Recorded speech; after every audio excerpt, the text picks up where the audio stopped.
Hello and welcome to the Ordinary Bikers podcast. And that's exactly what we are, ordinary bikers. So I'm Dave of the YouTube channel you're already watching and you're used to. On my left is Andy Benzo, Little Benz he's called, Bennick. Here's John, Bezo Beasley, and on my right is big brother to Andy. And he's called Big Ben's, funny enough. Easy. So we thought we'd start a little podcast just to come across as ordinary blokes talking bikes, because most podcasts that talk about motorcycles are either journalists or ex-racers or some kind of mixture of both. So I thought there might be an interest in hearing normal stories and cock-ups.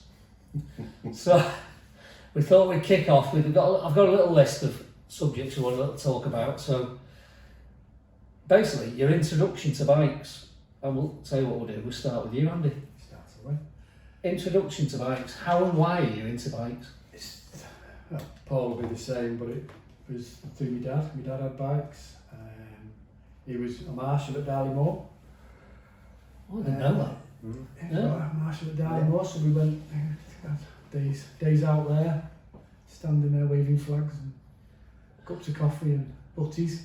And what age was that? That must have been, what?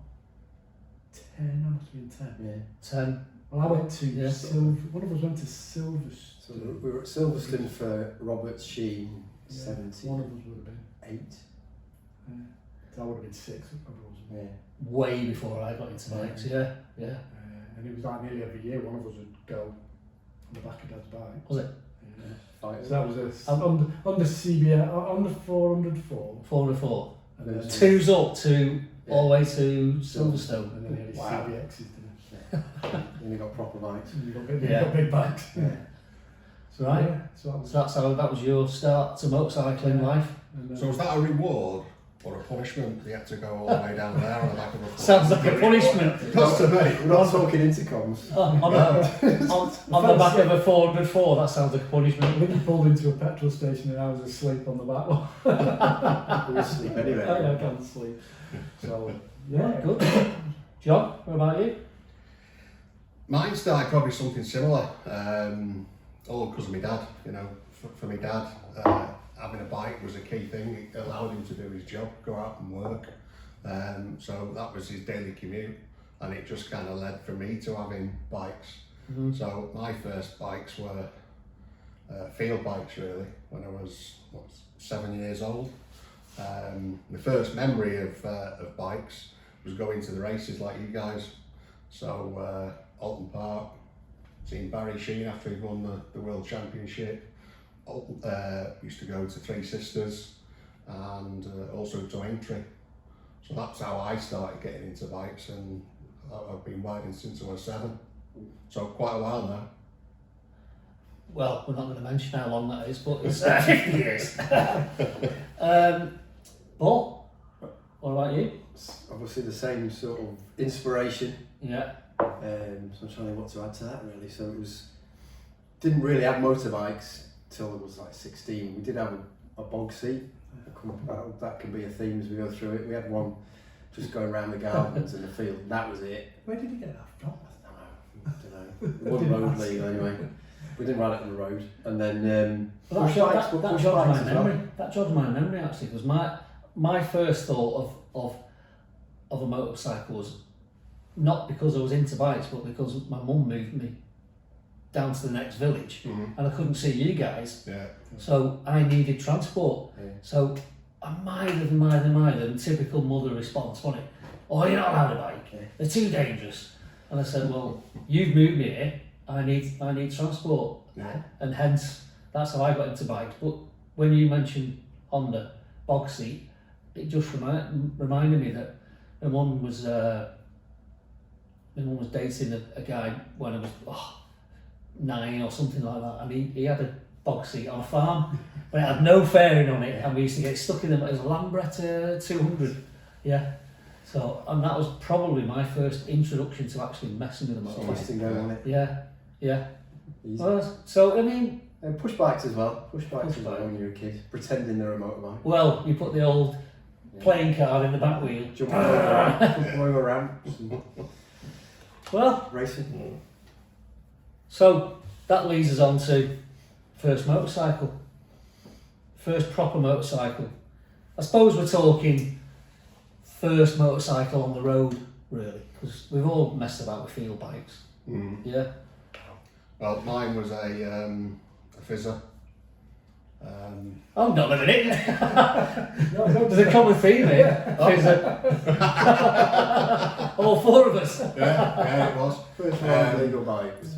So I was 15. I'd been saving up. I was working on a paper round twice a day, morning and afternoon. Got my money together, looking through the motorcycle news, seeing if there's anything local, looking in a local Guardian newspaper, the Auto Mart, those kind of like the Auto Trader, those old mags. Yeah. And my dad pointed out a fizzer that was for sale, non-runner, up in Southport.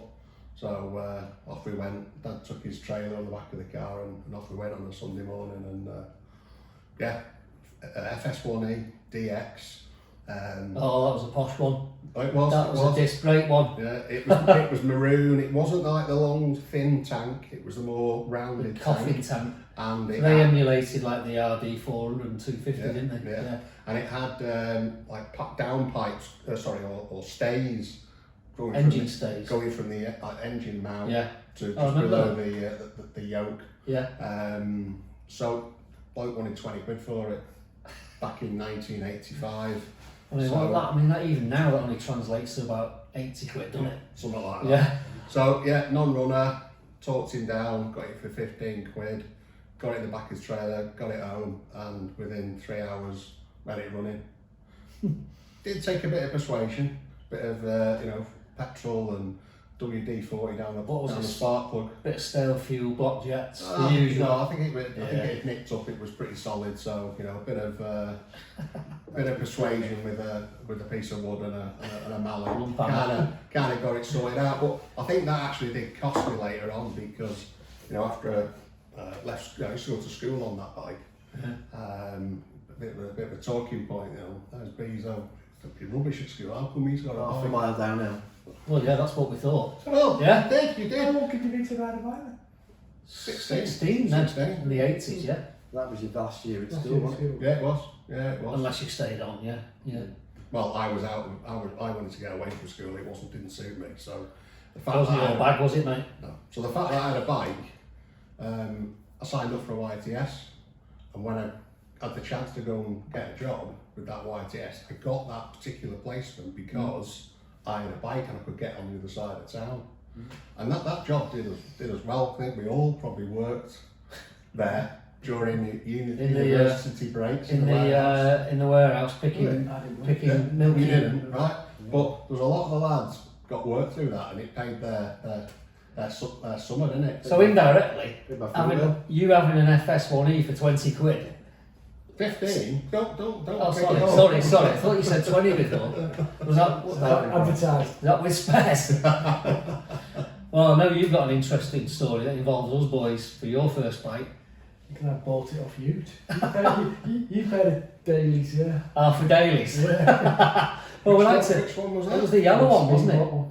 Yellow ones with Yeah. pedals. It was a proper moped, wasn't it? I Yours? forgot about that one. Was it our edge? I don't know. Had you done it up I to wasn't. sell it? Yeah. Yeah, we Wasn't one you'd owned, we was it? picked it up as a bit of a Yeah. doer-upper basket case, and then I wasn't hanging around with you, was I?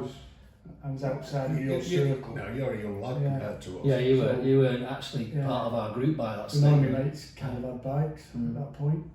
Yeah, So we got that and rode it. I think I passed my test, but and then I don't think you rode it much. I couldn't fix it, so it rotted away and became a dog poo bin in the back of me. If you only had that now. Yeah. And then, okay, what's your FS1E story? It's that long ago. I'm struggling to remember the details like you bees. I don't even remember you having an It FS1E. was a blue one. I don't know where I got it from. It was probably Auto Trader, which you think back was just archaic, wasn't it? You used to Yeah. get it, then you had to ring them up. Yeah. Came Right. out on a Thursday. Well, I used to wait outside the newsagents. Yeah. But if you left it till To get lunchtime, stuff would be gone. That's right, yeah. So that was I'm sure I got it through Auto Trader. and it lasted a week before it hauled a piston. Somewhere up near, what felt like miles away, up near Stretton. And I pushed it all the way back down Lisbon Road. You could roll down the hill Roll most down of the it. hill. But that was like 2.5 miles. Yeah. So that was my first bike on the road, and then first proper bike. Maybe that's a different category. Well, yeah, we could Yeah, talk about but the that. I hadn't really thought about it, but the freedom it gave you to get jobs and go around. Yes. Yeah. And that was the whole point of them originally, wasn't it? That's Yeah, all. just Because cheap. every man and his dog had a motorbike in the 50s and 60s. Yeah. Well, I'm an FS1 E-boy as well, but mine I got from my cousin Mike, and mine came with a helmet for 65 quid. It's an expensive A blue helmet. one. Yeah, AGV helmet. That's 40 quid for a helmet. The helmet was worth more than the bike. Yeah. So, and like I say, because my mum moved me away to the next village, that's why I needed a bike. So ended up with that because it was cheap. So Talking about helmets, I bought a Kenny Roberts replica HE. I remember that. It was a lovely helmet. Yellow. Beautiful, no, Red and white. Red and white, Red and beautiful helmet, Yeah. PJ7 on it.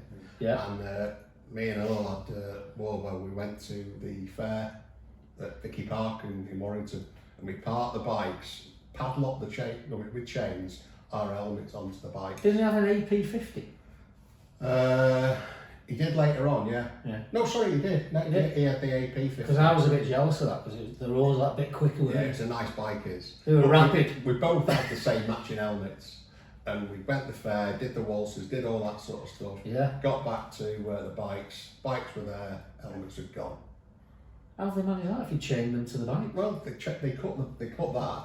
And left the bike? Left the bikes. So what's that say about a fizzer? Not worth a carrot. Absolutely. Not there. So Not then. what we had to do then, because we were miles away from home, we had to ride the bikes, like, let's say, walk alongside them, along the pavement with the engines running, and then we got onto the Black Bear and rode it through there, got to Stockton, went over the swing bridge, went to the police station, reporting that the helmets had been robbed, because it was a proper manned police station then, and then we had to walk them up through, back up. So you walk the bike up on the road. Well, Legally. let's say we walked them alongside them whilst they were Whilst they were running. whilst they were running, and then I wouldn't like to say how far we actually did push them, but yeah, that was an expensive night out in the fair. That was. Assisted push. Yeah, that's Yeah, the one. yeah. That's the one. Well, it's led us on to, your best memories of your early biking days. I mean, my biggest thing was, I always remember, because he was a bit of a naughty boy because he had a 60cc big bore kit on his.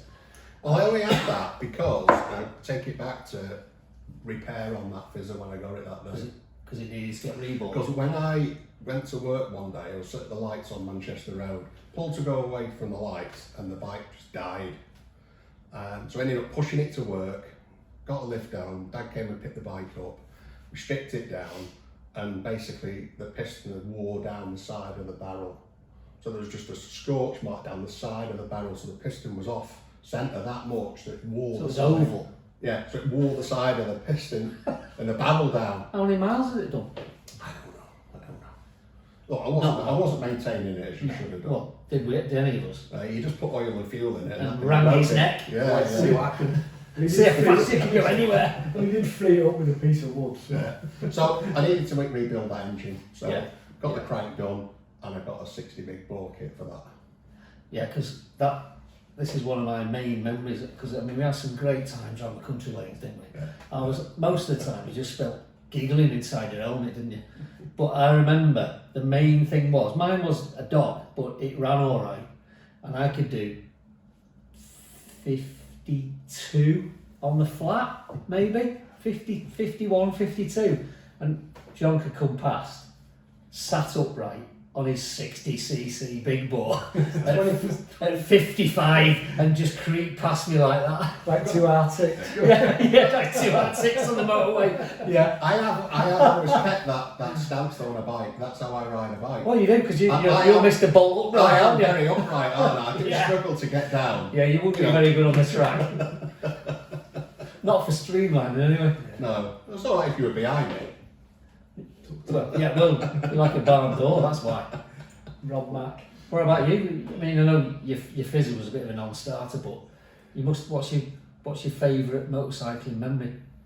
Because we need to point out that Andy is at the moment without bike, and that moment has been 30 years. Yeah. So, but he is a biker at heart. And it's a good spanner, man.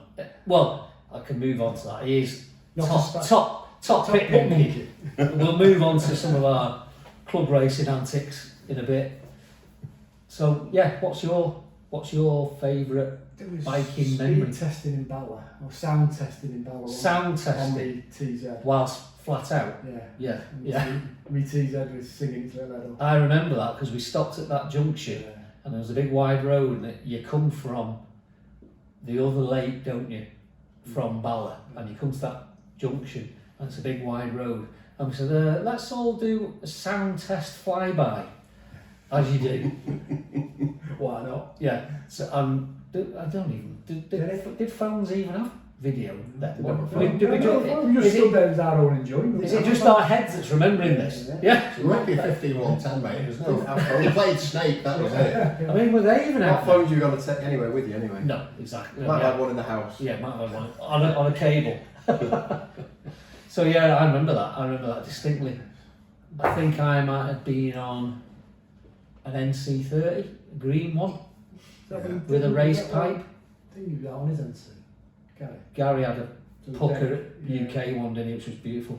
But that TZR reverse cylinder yours, the red and white one, classic colours, beautiful bike. It sounded lovely, didn't they? Absolutely beautiful bike. I remember getting that the first night from, well, not first night, I got it from Earlham. Me and you got it in Earlham. Yeah. And then we went out and went up A49. Yes. And I'd only ever ridden the Fizzer. So I'm going out on this TZR race thing. Yeah. Well, A 3MA, wasn't it? it must have been November or January, something like it was freezing cold. Me Yeah. and you went out. Yeah. And do you know where that petrol station is? Yeah. At the beginning. Yeah. Toll trails. Yeah. I followed you because I don't know how to turn in or whatever. You go round and I'm. Did you go straight on? Your first outing on your reverse cylinder. Good start, mate. Well, you didn't crash it, did you? You didn't crash it. Well, you got some good stories, but I distinctly remember one because I remember starting work in a pub and you were waiting on and I was behind the bar and I was just about to take the piss out of you because, you're still on your fizzer, mate? And you went, and I said, what bike have you got here? RD350, mate. What were you on? I was probably on a GP100 or something GP100. crap. Yeah, something crap. Yeah. That's what I do remember those. So I remember 350s. you being very smug. I remember that first kind of experience of the two-stroke power band without power valves. When I went to St Helens or somewhere, I got the ropiest old 350 LC out of Auto Trade, the first one I saw. But he let me ride it, and I was just addicted out of it. Yeah.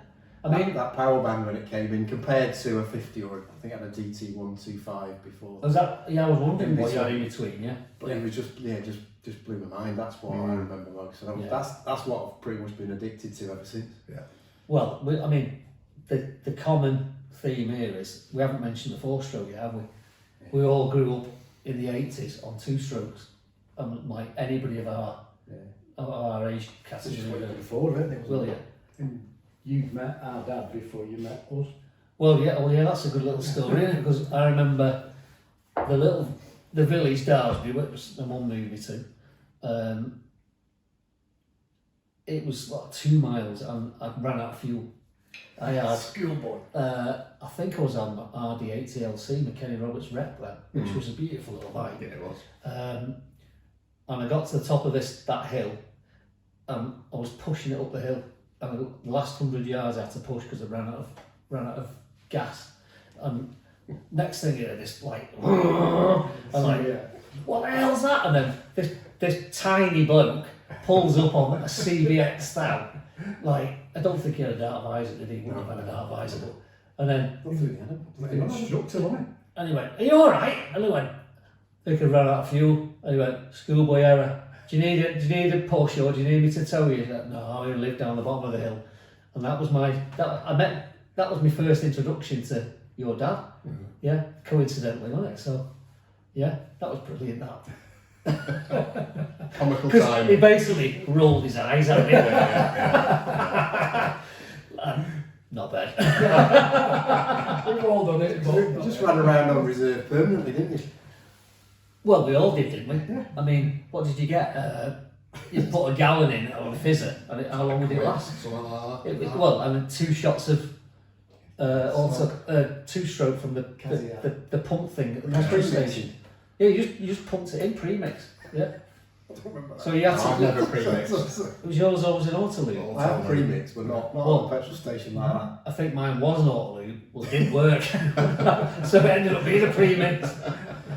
Because Grey Green had the purple M reg, didn't he, with pedals? Yeah. That was pristine, but his was a pre-mix bike. Mm. Yeah. So what about your motorcycling CV then? I mean, we don't want an exhaustive list, but what's your highlight and your low light of what you've had? I mean, yours is obviously that's it. Is that it? Is that all you've had? TZ's his first and last proper bike. Fizzer, TZ, and then Gixxer. Oh yeah. Oh, you had a Gixxer 400, didn't you? Yeah, because I had one identical with That was the GK73 with the dark blue and the red and white. yeah, that was a lovely little bike. That. Sweet. Yeah, because you did a track day at Cadwell on that, didn't you? Yes. There's a picture of me wheeling. Wheeling over the mountain. Yeah, that's right. In a magazine? No. Not that famous. So you've had 3 bikes, haven't you? Yeah. It's easy to remember them all, isn't it? Yeah. There's my CV done there. So. I did a count. Did you? I did a count. Oh, 15, including my races. From 15. the Fizzer through to my Aprilia that I've got at the moment. Yeah. Big gap in the middle where I still had a bike. I had my CBR 600 race bike, but it was just sat in the garage for 10, 15 It years. still counts though, doesn't it? But yeah, kept it in the garage and then sold it and bought the Aprilia. So there was always kind of a bike floating around. What's the exact designation of that Aprilia? I mean, it's a factory. 2008 Aprilia 12 factory twin. 2008. Gold the original frame. gold frame, gold wheels, gold frame, Gold frame, gold kind of wheels. red and white, It's a beautiful bit of bike. green. It's still nice looking. It is a nice bike, that. It's a bit rare.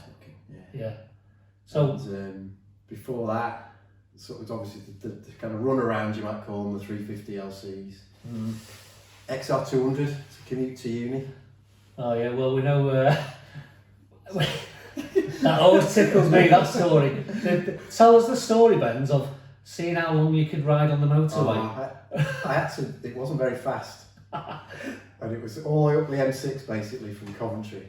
Yeah. Doing about 50. It wasn't going to go much quicker because it was bolt upright 200cc. Yeah. And the rucksack. With a rucksack, big rucksack with all like a whole 10 weeks worth of stuff in it to bring back. Yeah. And I thought, this is so boring. I'll see how far I can go with my eyes shut.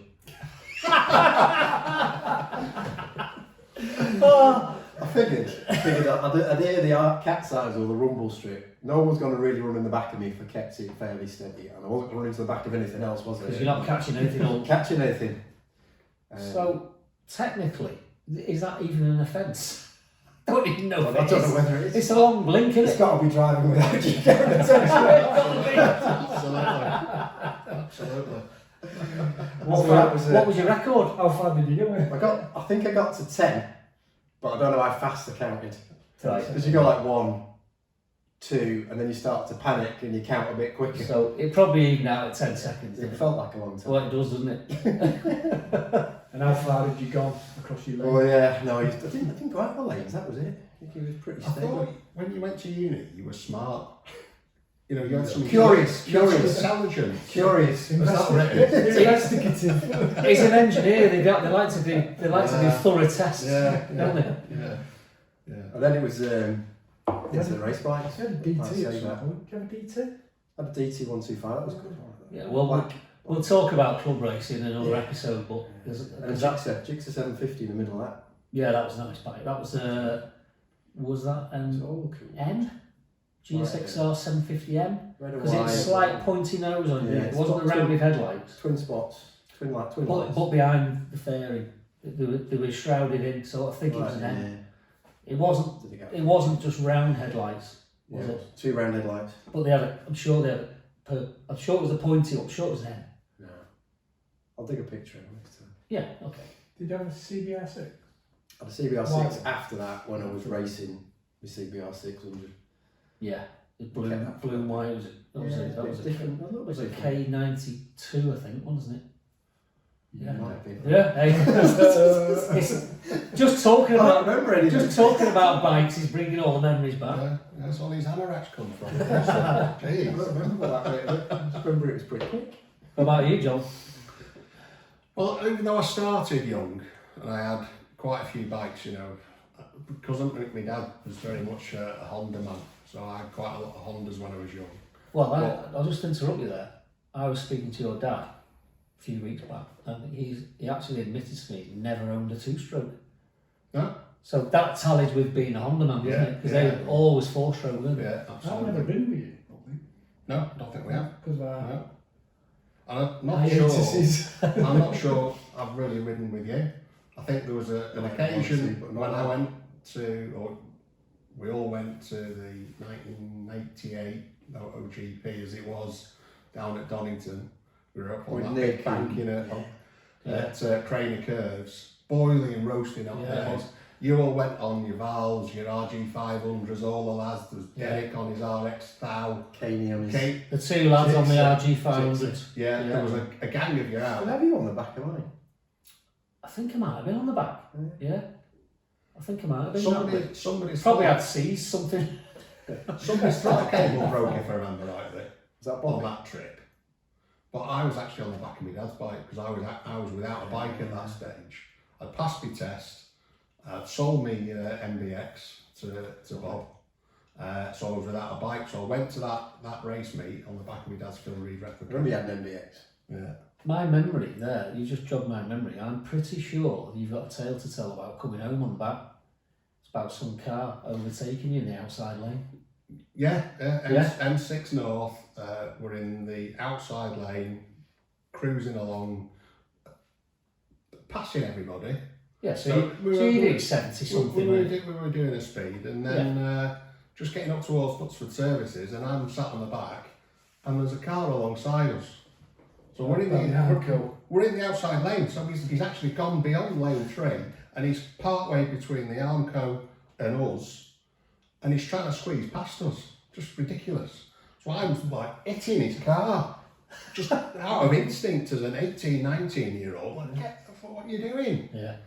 Crazy. How dangerous time. is that? Very dangerous. Really ridiculous. Yeah. Don't often hear my dad swear, but he was swearing that day by the time we got home. Well, he could have killed the pair of you. Absolutely. Yeah. But that's the mentality of some people, car drivers, who haven't ridden a bike. And I think, without getting into a political debate, but that's where a lot of problems occur on the roads nowadays with people who are just not aware of bikers. They've never been in that position, and they just think they're in that big metal cocoon with the air conditioning on, the heater on, with the radio on, and they're oblivious to you as a rider. Yeah. So, yeah, that's one of my good memories there. But as I say, I had a big gap then. I had a working career, found girls, found clubs, clothes, cars, bought a house, 20 years old. I went for quite a few years without a bike. Yeah, you did, didn't you? On the road anyway, but I did keep my hand in because I remember I was selling a push bike outside the house, and this lad wanted the bike, but he didn't have any money. So we did a Part X deal. I'll have your motor minor problem. So I got a yellow Honda Express out of that. So I did keep my hand in. I also had Does that count as a bike? So he had a motorbike, but he wanted a push It's bike. in a grey area. It was a Mentor. I do remember that. Yeah. I don't know how all these memories are coming back from 40 years It ago. was a mingy yellow colour. It was. Yeah. Yeah. The basket. Yeah. Oh yeah. Well, With a basket. they weren't quite. They were faded yellow to start with, weren't they? Yeah. Then I had a GT 380 triple. Then got a Honda 750 K7, which I did up concourse. Sold that took it to Stafford. Sold that down at Stafford, and it was, kept me hand in that way. Got a few bikes from crash damage stuff that I did up. That with your dad? Would you? No, just on on your my own, project? or with some of the other lads. But I've not really got back into biking until the last, 6 or 7 years, really. Some dodgy bloke down the road told you a CBR, didn't he? Yeah, that's it, that's it. Oh, maybe it's about, well, no, it's longer than that then. Well, it was me that sold you, wasn't it? So I got the Suzuki RF 900 in 2018. Right, there you So go. that's 7 years ago. Yeah. You've had it 7 years off me. Yeah. And Still it's, got it? Yeah, still going strong. oh, you do well to break a CBR 6, don't you? Yeah.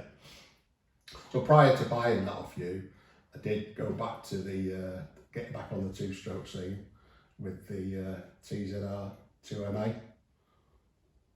Which is Which takes me back to the Three Sisters sort of club racing that I used to go to with my dad, and that's one of the reasons why I saw that bike advertised and I thought, yeah, I'm going to go and get that. Did you ride it much? No. well, it's still sat on your bench. It's on the bench. With It's on the bench. a minor fault. What about you? Well, I mean, I've probably You're had, the continuous one. I've probably had the most bikes for sure. You've got more bikes in your house now than I've had. Well, yeah, I currently own 6 bikes. I've got a particular penchant for RGV 250s because we race them, and you just go where life takes you, don't you? And you build up. I was a Yamaha man when I was young because I had the Fizzer, I had an RD125, an RD200, RD12, an RD8 CLC, a 125 LC. I could go on, 350 LC. Power, but same bike. Is it? Yeah, it was a power I didn't have valve. a normal LC. It was an LC frame with a power Yeah, valve engine in it. Beckett stage 3, it absolutely made my eyes bleed after a 125. And then I've got into, since retiring from racing, I got into restoration then. So yeah, I've got 6 bikes. I've got 4 RGV 250s and 1 in boxes ready to restore. One RGV.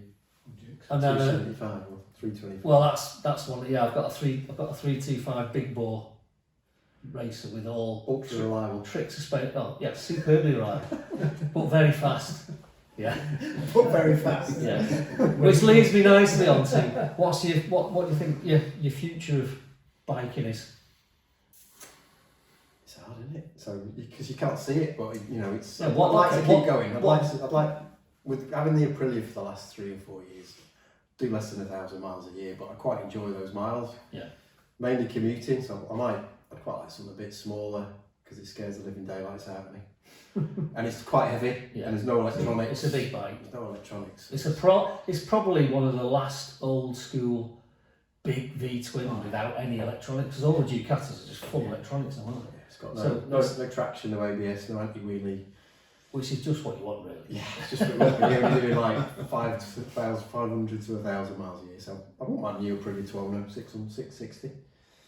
Yeah. A little bit smaller, still an Aprilia. You'd probably go just as well on that. Yeah. So that's the thought. That's my thought. Well, Keep motorbiking. keep motorbike. I mean, this is a bit of a tricky question for you, small Dennis, because having had a 30-year hiatus, do you have a motorcycling future? Is what I'd say. I'd say no. Right. To actually ride one on the road, I've got no Yeah. massive intention of doing. I mean, people might ask, what the hell are you doing on this podcast? But you're into bikes in other ways, aren't Is you? motorcycling present? You're still Yeah. watching bikes. Yeah, you love Talking all the bikes. racing, you love talking bikes. Help You- put you're- yours back together He's a again. brilliant pit monkey, and always has been a brilliant pit Yeah. monkey. Don't like you just get on. There's no telling you what to do, and if you don't know what to do, you just ask, don't you? Just don't swap a back wheel. So you've always been around bikes. I think that's the thing. About you? Well, like you, having a few bikes in your shed. We're not hoarders though, not yet. I've got a few that I need to get done and dusted. Knuckle down. Well, you've been busy. Yeah. it's been You have a built a busy- house. Yeah, it's Yeah. been a busy few years, but yeah, I've got to get that cracked really. Yeah. Then maybe look to to whittle that down a few, but put something else on the road instead. You know, a bit more of a modern bike. You know, I do like to go out on the bike. I like to tour. I like to go and visit other countries on a bike. So would you get a more modern bike then? You wouldn't go for a classic? No, I've got enough of those. Like the mileage you do, you want a modern one? Yeah, yeah. You want a turnkey bike, don't you? Yeah. That CBR 600, it does everything bike, but you know, maybe it's something a bit more modern again, to suit my riding style maybe. Yeah. I mean, I've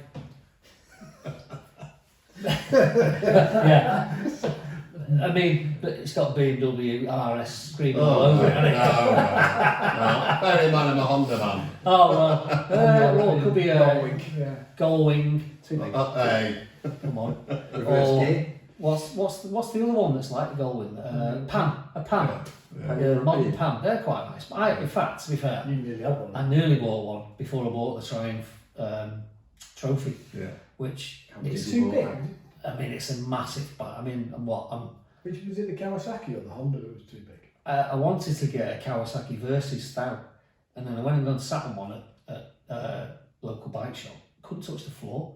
I was like, I was a bit like one leg up there and one on tiptoes. And the guy says, "You're not big enough, are you?" And I went, "Oh, no, I'm gutted because I really wanted one." So from touring on an R1 to touring on a Triumph.